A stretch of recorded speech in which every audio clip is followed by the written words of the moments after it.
함께합니다. 어서 오십시오. 안녕하세요. 네, 이번 주에 북극여우가 가장 눈여겨본 첫 번째 국제 뉴스는요. 미국을 사이에 둔 두 나라가 있죠. 위로는 캐나다, 밑으로는 멕시코가 있죠. 맞습니다. 트럼프가 취임하자마자 두 나라에 전례 없이 높은 관세를 부과하겠다고 선전포고를 했었잖아요. 네. 그런데 여기에 대한 이 두 나라의 반응이 완전히 달라요. 그래서 멕시코와 캐나다를 보면서 외교라는 게 정말 영혼 없는 협상이 아니라 지도자 개인의 성향, 전략, 지혜 이런 게 정말 크게 작용하는 영역이구나. 이걸 다시 한번 확인하게 됐습니다. 네. 저는 이제 일본 보면서 그런 생각을 좀 많이 했어요. 약간 선제적으로 치고 들어갔잖아요. 그쵸. 확 굽히면서 엎드려서 네. 더 내겠습니다. 네. 하고 갔잖아요. 제가 그거 보고 지도자가 저렇게 하면은 지금 거론되는 나라들에서 좀 빠질 수가 있구나. 근데 그래도 또 관세 쌀 막 이런 거 하고 있잖아요. 네. 트럼프는 그렇게 굽힌다고 해서 이렇게 잘 봐주는 스타일이 아닌 것 같아요.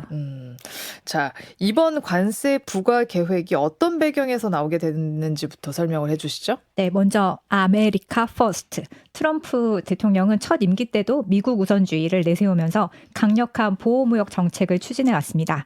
미국은 트럼프의 표현을 빌자면 항상 무역 적자다. 우리가 수출하는 것보다 수입이 훨씬 많다. 미국의 관대함을 이용해서 다른 나라들이 미국을 약탈하고 있다. 이렇게 얘기를 하고 있는데요. 근데 전 트럼프 말은 일단 못 믿겠어가지고 자꾸 이 뻥 되게 많이 치잖아요. 그렇죠. 항상 조금씩 이런 게 있죠. 거짓말 너무 많이 해가지고 이것도 진짜일지 확인을 좀 해봐야 될 것 같아요. 왜 이렇게 얘기하는 거예요? 항상 적자가 맞는 거예요? 항상 적자가 많기는 맞아요. 그래요? 네, 그래서 무역 적자가 수출보다 수입이 많다. 쉽게 말해서 생산하는 것보다 많이 사온다는 거잖아요. 미국은 항상 무역 적자이긴 합니다. 그래서 미국이라는 나라를 한 가정이라고 볼 때 벌어들이는 돈보다 나가는 돈이 많다. 그런 면에서는 트럼프 말이 맞죠. 그렇게 수십 년째 지금 무역 수지 적자인데요. 근데 돈을 일에서만 보는 건 아니잖아요. 네. 들어오는 월급하고 나가는 카드 대금만 볼 것이 아니라 통장 잔고의 자본의 흐름을 보여주는 거래 내역을 보면 이상하다. 월급보다 지출이 많은데 잔고는 왜 항상 플러스지? 미국이 그런 상황이에요. 그 이유가 무엇일까? 자본 수익이 있죠. 네. 미국 주식 갖고 계시죠? 있죠. 그러니까요. 미국은 무역 수지는 적자지만 자본 수지는 항상 흑자입니다. 통장 잔고를 보면 무역으로는 적자라도 다른 돈이 들어오는 건데 이 무역 적자로 다른 나라에 흘러간 잉여 자금이 사람들은 미국 주식을 또 사는 거예요. 투자하고 미국의 채권 사고 그러면서 이 돈이 다시 미국으로 흘러 들어가게 됩니다. 네. 거기다가 미국은 아주 확실한 카드가 있죠. 어떤 거죠? 기축통화잖아요. 그쵸. 찍어내면 되는. 그러니까요.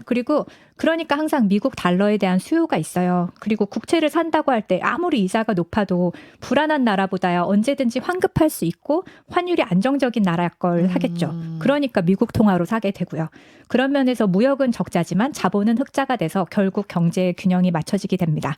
돈이 미국으로 몰리면 미국은 투자 여력이 생기고 그래서 기술 혁신을 이루고 다른 나라의 공장도 짓고 이렇게 해서 경제가 돌아가게 되고 균형이 맞춰지는 거죠. 네. 또 트럼프는 항상 이렇게 무역 적자만 얘기하지만 서비스 수지를 보면 미국은 항상 흑자거든요.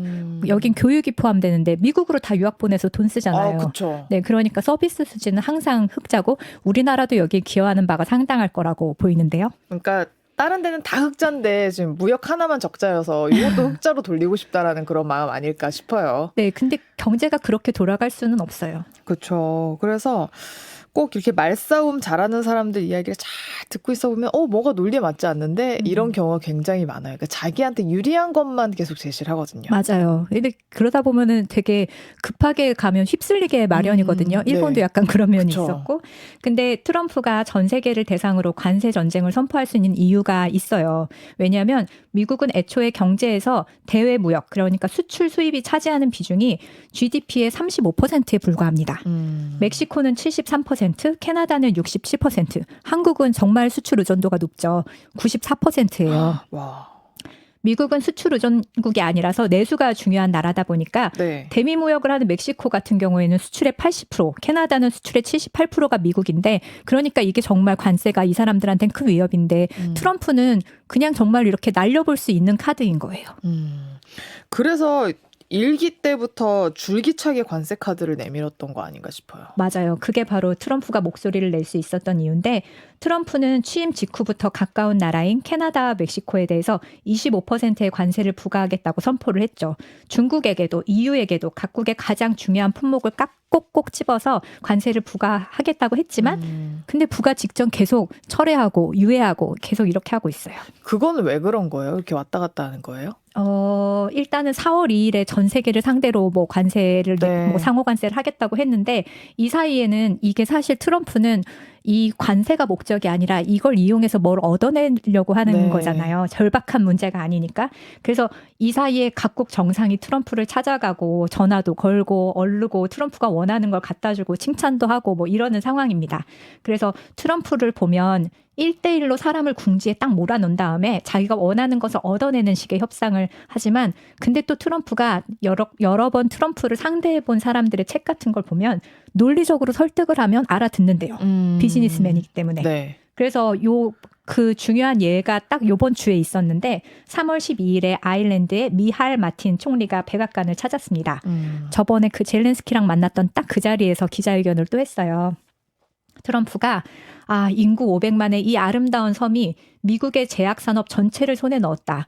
내가 대통령이었으면 우리 제약회사 아일랜드로 이전하는 거 내가 다 막았었다. 이렇게 얘기를 했어요. 네. 사실 아일랜드가 유럽에서 가장 가난한 나라 중에 하나였거든요. 네. 1990년도에 글로벌 최저 법인세 이거를 도입을 시작했어요. 그래서 보통 유럽이 지금 25% 정도 되는데 여기는 12.5% 반으로 깎아준 거죠. 네. 그래서 해외 기업을 이전을 유치를 했는데 일단 아일랜드 영어를 쓰잖아요. 그러니까 이것도 강점이고 네. 그리고 법인세가 낮으니까 수많은 미국 기업이 본사 또는 뭐 로열티를 받는 알짜 자회사 아니면 유럽 지사를 아일랜드로 다 옮겼습니다. 몇몇 회사만 짚어봐도 구글, 메타, 페이스북 회사요, 애플, 델, 인텔, 어도비, IBM, 마이크로소프트, 야. 오라클, 아마존 웹서비스 이렇게 이름만 대면 아는 이런 대기업들이 지역 본부가 다 아일랜드에 있어요. 네. 특히 트럼프가 언급한 제약 쪽을 보면 파이자, 일라이 릴리 요즘 엄청 뜨잖아요. 그러게요. 뿐만이 아니라 시가총액으로 전 세계에서 25위 안에 드는 제약 바이오 회사 중에 24개가 아일랜드에 있습니다. 야. 그러니까 기업별로 보면 제일 적게는 한 1,400명부터 많게는 뭐 3만 8천 명, 4만 명씩 고용을 했어요. 그러니까 엄청난 수의 일자리가 생겼고 그래서 1994년에서 2000년 사이에 아일랜드가 연평균 10%의 경제 성장을 이뤘습니다. 그래서 그 당시에 90년대 인당 국민소득이 13,600달러였는데 네. 지금 10만 달러가 넘어요. 와. 참고로 우리나라가 작년 기준 36,000달러입니다. 와. 근데 트럼프 대통령이 이 사람들을 어떻게 했는데요? 그러니까 이제 트럼프 대통령 아일랜드 사람들 정말 똑똑한 사람들이야. 이렇게 기업이 이전하기 좋은 조건을 만들어서 우리 제약사, 우리의 뛰어난 기업 다 빼갔다. 내가 대통령이었으면 이런 일 절대 없었다. 이러면서 제약사들이 내가 그 당시 대통령이었다면 아일랜드 간다고 할 때 그래 가고 싶으면 가. 그런데 그 물건 우리한테 다시 팔려면 관세 200% 내야 돼. 이렇게 설득했을 거다. 이렇게 네. 약간 협박을 한 거죠. 관세 가지고 옆에 있는 아일랜드 총리를. 네. 그랬더니 마틴 총리가 급하게 나 한마디 해도 되냐 이러더니 아일랜드 기업 중에 라이언에어라고 있다. 저가 항공사가 몇 개 있는데 미국산 보잉 비행기를 제일 많은 데가 많이 사는 비싼 데가 거. 그렇죠. 많이 네. 사는 데가 바로 라이언에어다. 이러면서 우리 무역은 항상 쌍방향이다. 그래서 아일랜드 기업이 700개 정도 미국에 와 있고 여기서 일자리 많이 창출하고 있다. 이렇게 덧붙였어요. 네. 그러니까 트럼프 대통령이 거기서는 이제 딱 태도를 바꿔서 네. 내가 아일랜드 탓하는 게 아니라 나 사실 유럽 얘기하는 거예요. EU가 문제야, EU가. 이러면서 문제 스탠스를 딱 바꾸더라고요. 아니었던 것 같은데. 그니까요. 예. 그래서 이렇게 딱 그 순간에 이렇게 들어오니까 유럽연합이 문제가 많아요. 우리 농산물은 안 사가면서 BMW, 벤츠, 폭스바겐 이렇게 비싼 이런 차를 우리한테 팔고 있다고 유럽연합에 화살을 돌리면서 분위기를 반전을 시켰습니다. 야, 마틴 총리 되게 잘했네요. 잘했죠. 네. 이게 그러니까 트럼프를 다루는 전략인 거예요. 우리도 뭔가 이거 하나를 가지고 있어야 될 것 같은데. 아까 유학생 서비스 쓰지. 근데 그건 중국이 훨씬 많을 것 그건 또 같은데요. 그렇죠. 근데 예. 중국하고는 뭐 다른 걸로 협상이 안 될 것 같아서. 예. 근데 이런 면모를 보는 게 전 좀 신기한 게 지금 완전 임기 초반이잖아요. 그쵸. 뭐가 이렇게 급한가 싶을 정도로 일기 때보다 훨씬 더 노골적이에요. 그러니까요. 지금 우리는 무역 얘기만 하지만 이거 말고도 되게 많은 일을 하고 있거든요. 네. 나중에 한번 정리를 하겠지만 그래서 2025년에 1월에 집권한 이후에 트럼프가 이제 트럼프 2.0이라고 부르는데 굉장히 공격적으로 관세 정책을 펴고 있잖아요. 캐나다, 멕시코, EU 뭐 전 세계가 우리가 미국에게 뜯어먹고 있다. 불공정하다. 이러면서 바로잡을 때가 왔다. 이러면서 관세를 발표하고 있는데 이 관세를 발표하는 과정에 자기가 원하는 걸 하나씩 넣는 거예요. 그래서 멕시코도 사실은 관세로 이렇게 했지만 이 관세를 부과하는 이유를 살펴보면 트럼프가 원하는 걸 알 수 있죠. 네. 어떤 게 있죠? 어떻게 보면 뭐 멕시코, 캐나다가 미국과 공정한 무역 관계가 아니다라는 표면하에 네. 어떤 것이 진짜 숨어 있는 거예요? 어떤 것을 원하느냐? 그건 이걸 먼저 말씀드린 다음에 말씀드리겠습니다. 네. 미국 멕시코의 무역 규모가 약 1.5조, 우리 돈으로 2,181조 원이에요. 네. 멕시코는 미국으로부터 뭘 사느냐? 기계. 그다음에 전기, 전자장비, 뭐 휴대폰 뭐 이런 거요. 네. 그다음에 자동차 이걸 제일 많이 사고 미국이 멕시코에서 많이 수입하는 건 뭐냐? 여기도 자동차. 왜냐하면 기아도 그렇고 미국 자동차 메이커도 다 거기 가 있거든요. 네. 공장이. 그다음에 전자제품 그리고 농산물. 그래서 미국에서 먹는 아보카도의 90%가 멕시코산이라고 합니다. 예. 미국은 멕시코와의 무역에서 172억의 2억 달러의 적자를 기록하고 있어요. 한 25조 정도 손해를 보고 있다는 거죠. 무역에서는. 네. 그래서 애초에 트럼프가 멕시코 캐나다에서 25% 관세를 부과하겠다. 이게 2월 4일이에요. 그런데 하루 전날 한 달간 유예할게 그랬어요. 한 달 유예했으니까 이제 3월 4일이 됐죠. 3월 4일에 부과한다고 했는데 또 하루 다음 날인 5일에 또 자동차 관세 하는 거 유예할게. 한 달 유예할게. 계속 이렇게 유예를 했어요. 그러니까 맨 처음엔 사실 멕시코, 캐나다, 중국이었는데 중국은 안 해줬어. 네. 그거. 유예를 안 해주고 거긴 시행을 해버리고 네. 이 두 나라만 일단은 계속 유예해주고 있는 상황이잖아요. 네. 그 이유가 있죠. 일단은 자기한테도 손해가 되거든요. 아까 마틴 총리가 말했던 것처럼 무역은 쌍방향이라서 뭐 포드, 그다음에 GM, 그다음에 스텔란티스 이렇게 멕시코에서 공장을 운영하고 있는 미국 자동차 회사들이 있는데 여기가 이 관세를 부과하면 피해를 다시 보게 되는 거예요. 그리고 트럼프가 3월 6일에 멕시코산 제품 대부분에 대해서 유예하겠다고 했는데 아까 농산물이 포함돼 있었잖아요. 지금도 네. 물가가 계속 오르고 있는데 아보카도 뭐 이런 거 계속 오르면 어떻게 하게 야채에 대한 의존도가 거의 60% 70%인데다가 네. 또 캐나다에서는 요즘 계란도 수입하고 있었다고 하더라고요. 네, 미국 네, 지금 네. 계란값이 맞아요. 비싸잖아요. 미국에 뭐 일이 좀 있었던 것 같더라고요. 계란. 조류 네. 독감 때문에. 그래서 이렇게 당장 물가가 오르는 거가 눈앞에 있기 때문에 쉽게 관세를 바로 부과하기는 어려웠죠. 네. 근데 트럼프가 계속 뭐 세게 나오는 것 같긴 하지만 뒤로는 다 유예해주고 없애주고 이러는 거 보니까 약간 일관성 없어 보이기도 해요. 말씀하신 그 질문이 딱 그 백악관 기자회견에서 나왔어요. 일관성이 없다. 그랬더니 이건 일관성이 없는 게 아니라 유연함이 있는 거다. 약간 플렉서빌러티가. 럭키비키 권법이네요. 네. 그래가지고 그 3월 6일에 멕시코의 클라우디아 셰인바움 대통령하고 통화를 한 다음에 자기의 소셜 미디어 있잖아요. 트루스 소셜에 관세 유예를 밝히면서 이렇게 썼어요. 셰인바움 대통령에 대한 배려와 존경의 표시로 내가 이걸 유예하겠다. 우리는 굉장히 좋은 관계이고 국경 문제와 관련해서 함께 열심히 노력하고 있다. 그러면서 불법 이민자들이 미국으로 들어오는 것을 막는 것뿐만이 아니라 펜타닐 유입을 차단하는 것과도 관련이 있다. 셰인바움 대통령의 노고와 협력에 감사드린다. 이렇게 썼습니다. 근데 트럼프 맞아요? 이것도 일관성 없는데 어떤 다른 나라의 대통령에게 이런 존경과 고마운 배려 이런 얘기한 거 전 처음 듣는 것 같아요. 그렇죠. 이게 바로 셰인바움의 전략이기도 하고 그리고 아까 트럼프가 관세를 부과할 때 진짜 원하는 게 있었다고 했잖아요. 네. 트럼프는 항상 마약과의 전쟁을 선포를 했고 펜타닐. 그래서 그게 사실은 사람들한테 굉장히 지지를 얻은 중산층 이상에게 지지를 얻은 이유기도 해요. 마약과의 전쟁하고 이민자 문제. 근데 이 두 가지가 가장 큰 게 바로 멕시코의 국경에서 벌어지는 일이잖아요.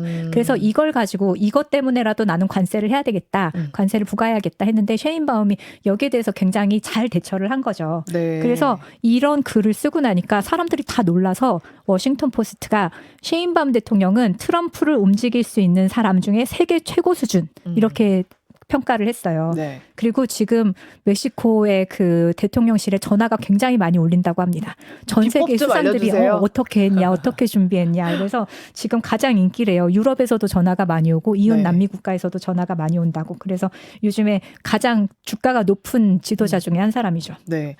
그 멕시코 대선 직후에 셰인바움 대통령 다뤘던 기억이 나요. 작년에 그쵸, 국제뉴스 그쵸. 시간에. 간단히 좀 소개 다시 해주시죠. 네, 클라우디아 셰인바움은 1962년생, 올해로 62살 6월이 생일이거든요. 대학에서 물리학을 전공했고 에너지공학으로 미국에서 박사학위를 마친 과학자입니다. 영어에도 능통해서 트럼프랑 영어로 직접 대화를 한다고 합니다. 네. 부모님이 동유럽에서 멕시코로 이주를 했는데 두 사람 모두 과학자고 유대인이에요. 재밌는 게 대학 시절에 부모님도 셰인바움도 굉장한 운동권이었다고 합니다. 어떤 운동권이요? 운동을 굉장히 잘하는 건 아니고 신자유주의와 부정부패에 반대하는 시위에 굉장히 앞장을 섰대요. 그래서 1987년에 멕시코 국립자치대 물리학과 4학년이었을 때 총장실에 침투해서 깃발을 건 사람이 클라우디아 셰인바움이라고 그 당시에 사진이 막 나돌더라고요. 이야. 근데 이제 운동권은 운동권이 위에 직업은 아닐 거 아니에요. 그렇죠. 과학자로서는 어땠는지도 궁금해요. 과학자로서도 굉장히 뛰어난 사람이었어요. 젊은 과학자상도 받았었는데 멕시코의 대중교통 에너지 사용, 건물의 스마트 건물 같은 거 있잖아요. 에너지 소비 현황 이런 거에 대한 보고서를 내기도 했고 그리고 탄소 배출에 굉장히 관심이 많아서 유엔 전문의 산하기관 IPCC 아시죠? 네. 기후변화에 관한 정부 간 패널. 여기가 재작년인가 노벨 평화상 탔잖아요. 네. 여기에도 이름을 올린 과학자 중에 한 사람이에요. 그러니까 굉장히 뛰어난 과학자기도 하죠. 근데 어떻게 정치에 입문을 하게 됐나요? 셰인바움이 정치에 입문하게 된 것은 결정적인 계기는 바로 전 대통령 안드레아스 마누엘 로페스 오브라도르 전 대통령, 굉장히 인기가 많은 대통령이었는데 네. 이 사람이 2000년에 멕시코시티의 시장이었거든요. 근데 당선이 된 다음에 셰인바움을 주변의 추천으로 환경부 장관으로 영입을 했어요. 학자였고 과학자였던 사람을. 네. 그래서 그때 두 가지를 이렇게 시켰는데 두 가지 임무를 줬는데 그게 뭐냐면 멕시코시티가 굉장히 큰 도시잖아요. 인구가 2250만. 우리 서울 경기 합친 것만큼 인구가 많은데 네. 거기가 그래서 쓰레기 문제, 상하수도 문제 이런 게 굉장히 심각했거든요. 그래서 이거 하나 해결해라. 이 인프라를 만들어라. 그리고 또 하나는 인구 밀도가 높은데 도로가 제대로 안 돼 있어서 출퇴근하기가 어려웠어요. 사람들이. 그래서 빈민이 출퇴근을 못하면 일자리가 없으면 계속 가난하게 머무를 수밖에 없잖아요. 네. 그래서 고속도로를 2층으로 해가지고 만들어라.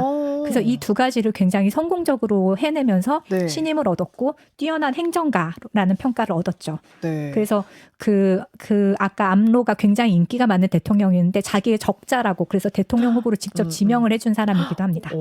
그래서 작년에 10월에 대통령으로 취임했을 때 그 지지율이 70%였는데 우와. 요번에 트럼프하고 요거를 매끄럽게 해내면서 최근 지지율 85%가 나왔습니다. 이게 가능한 수치군요. 러시아에서는 흔한 수치죠. 그렇죠. 근데 거기는 못 믿겠고 일단. 네, 113%가 나온 적도 있으니까요. 네. 여기는 100%일 것 같기는 해. 지금 한 거 들어보니까. 네, 그렇죠. 맞아요. 네. 근데 이런 85% 지지율 이런 게 굉장히 중요한 게 트럼프가 정상을 상대할 때 그 사람이 얻는 지지율이 굉장히 크게 작용을 하는 것 같아요. 그래요? 네, 그래서 어떻든 트럼프는 1대1로 협상을 푸는 걸 좋아하잖아요. 네. 그럼 이 사람이 지지율이 높아야지 이 사람이 권한이 커지는 거잖아요. 지지율이 낮으면 협상에서 대통령이 하겠다고 해도 그 안에서 계속 지지부진해지니까. 그래서 그런 상대, 그러니까 인기도 있고 권한도 있어야 되는데 그런 면에선 지지율이 굉장히 중요하죠.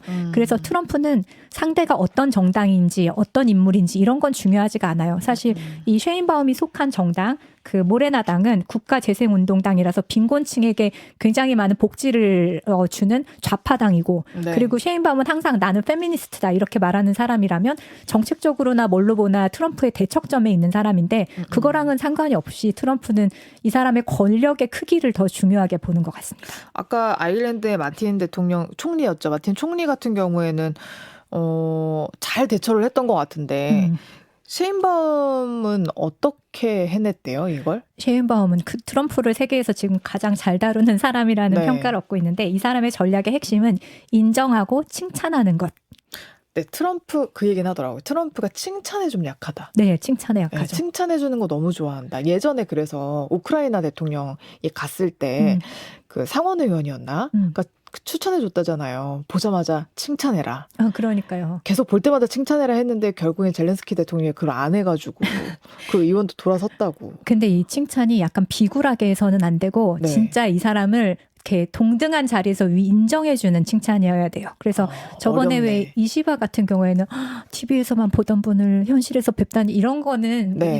이 사람을 상대로 오히려 우습게 볼 수 있는 네. 칭찬이고 호주의 전 총리의 발언에 따르면 네. 그렇고 오히려 동등한 상태에서 제대로 된 칭찬을 해야 되는데 그건 뭡니까? 알려주시죠. 그게 뭐냐면 이제 셰인바움이 트럼프가 2월 초에 멕시코에 관세를 부과하겠다고 위협을 했잖아요. 네. 그때 내부에서는 우리 맞서야 된다. 우리를 뭘로 보는 거냐 이러면서 내부 같은 정당의 당파에서는 다 그렇게 말을 했대요.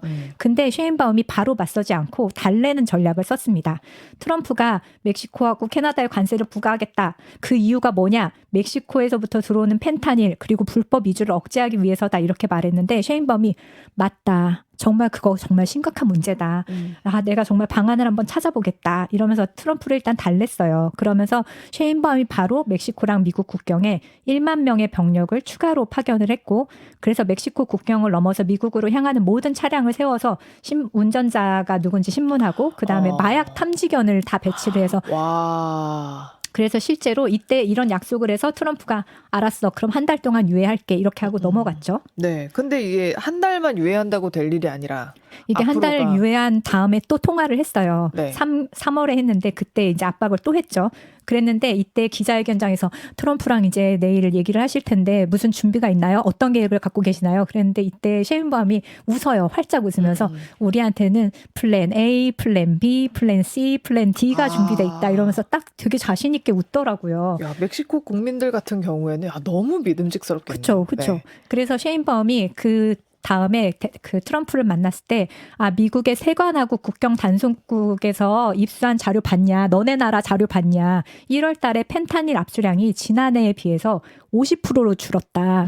그 이유가 뭔지 아냐? 우리가 국경 검문 실시해서 그렇다. 네가 말한 대로 우리가 멕시코에서 펜타닐 압수해서 미국으로 건너가는 거 막았다. 그러면서 트럼프가 자주 쓰는 말 있죠.